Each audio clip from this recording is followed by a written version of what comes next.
আসসালামু আলাইকুম। সকল বন্ধুকে জানাই আন্তরিক শুভেচ্ছা ও অভিনন্দন।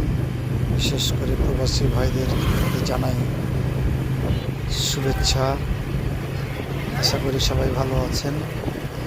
বিকেলবেলায় গ্রামের একটি পথ ধরে একাই ঘুরতে বেরিয়েছি।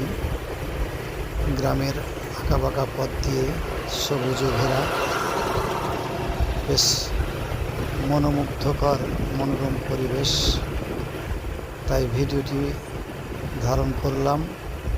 যদি আপনাদের ভালো লেগে থাকে তাহলে অবশ্যই একটি সাবস্ক্রাইব করে একটি লাইক করে দিবেন।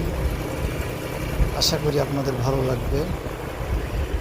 সবাই সুস্থ থাকুন, ভালো থাকুন। সবাইকে ধন্যবাদ।